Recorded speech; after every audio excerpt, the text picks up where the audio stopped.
Do you want to open up a home daycare or a daycare center, and you are wondering at this moment, what are the essentials of opening a daycare? What kind of supplies do I need?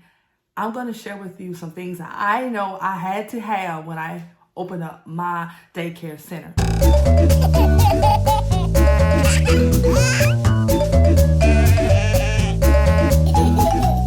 One of the first things I want to share with you, you're going to need some type of cubby area for your children to put their things in when they get to school, because you want them to have a sense of belonging. So you would need a place for cubbies, a place for them to hang up their jackets. So that is one of the first things that I know you will need, is some type of cubby space. Secondly, you're going to need a place if you're choosing to diaper bags. What are you going to do about your diaper bags? Another essential that I have to have is clear bags, because when my state consultant comes out, she will check bags. And sometimes parents, they're not thinking. They will put medicine in the bag. They will put their lip gloss in the bag. They will put their pills in the bag. They'll put their lotion in the bag.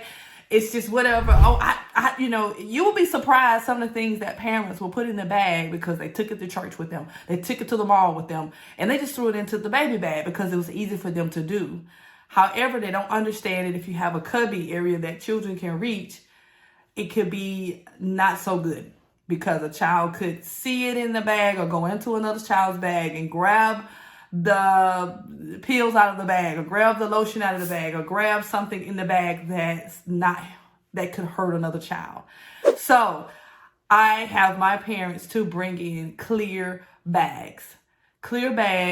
That way I can see what they're bringing into the building. I can see what's in the bag. And when my state consultant comes, it's easy for her to see what's in the bag. She doesn't have to do all of this digging and looking around and pulling things out. No, I want to make it easy for you, okay? I want to make it easy for you. So the way that I make it easy for myself, the way that I make it easy for the parents, the way that I make it easy for my state consultant, we just gonna do the clear bags. So another thing is order some clear bags, or have your parents to only do clear bags, only if you're going to do bags, especially with your infants that have to have diapers and things like that. So let's keep moving. The next thing, you're gonna need a changing station, of course. Need a nice changing station. You're gonna need a place to put the diapers, change of clothes, and then you also have to think about, if you are going to do diaper cream, things that you need to have out of reach of the children, where will you put that? You may need, another thing that I have had to use was kind of like a medication box or some type of toolbox to lock up medication, so that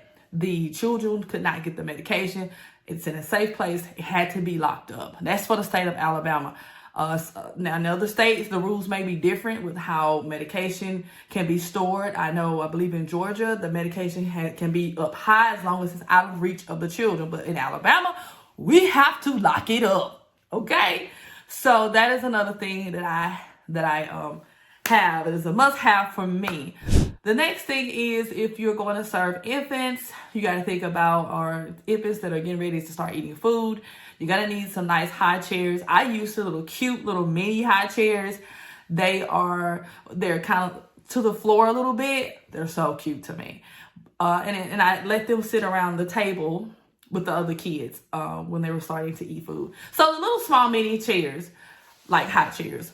You could do high chairs. You could choose, if you're saying you're going to use if you're a home-based program, if you're choosing to do your own table, you're not buying a kiddie side table, and you're just going to let the kids eat at your dining table, then you will need some type of booster so that they can be up to the level of the table. So those are the type of things that are must-haves. Another thing that I know that I had to have when going outside, I needed a space for the children that could not walk, a space for the children that could not go out on the playground quite yet because maybe they were not walking, they were crawling.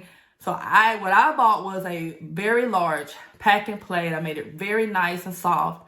So you can consider like a large pack and play for the students that cannot walk, for your students that are crawling and they're not able to go out and do all of the walking and other things that the bigger kids can do. And this is where you're home based and you have a mixed age group. So you need to think about, okay, how am I gonna, and you're the only teacher out there, how are you gonna work with a mixed age group?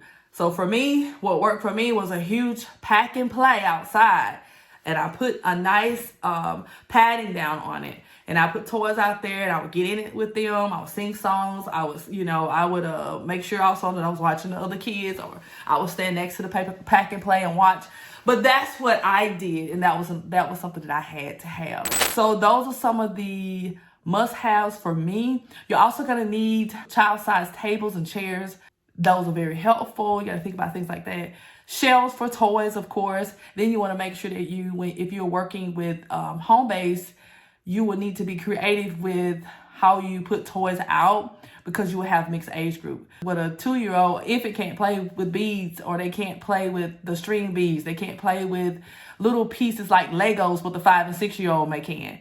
So you have to think about how are you going to be creative about setting things up? How will you put that in such a way where everybody has the appropriate toys out? So you're going to need shelves. You're going to need to have also a place to put toys where you may have to pull out and let the older ones play with this and the younger ones play with this. We would need to be creative with that. Oh, cots. You're going to need cots for nap time. For the older kids, once they turn 1, I bought cots.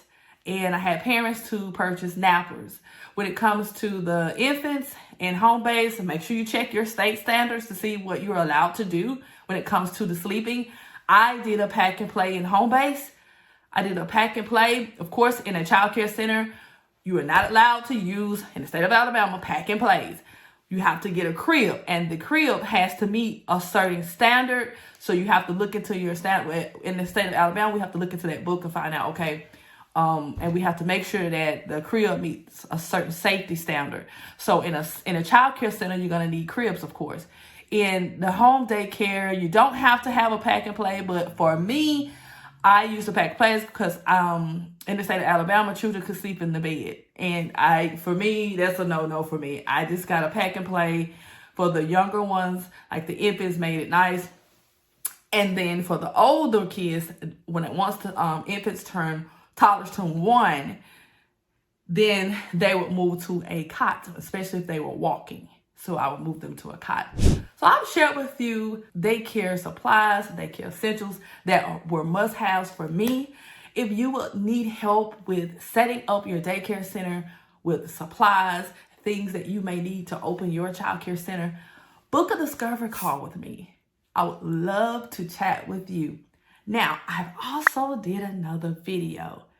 I will be discussing financial goals, financial planning. Until next time, bye-bye.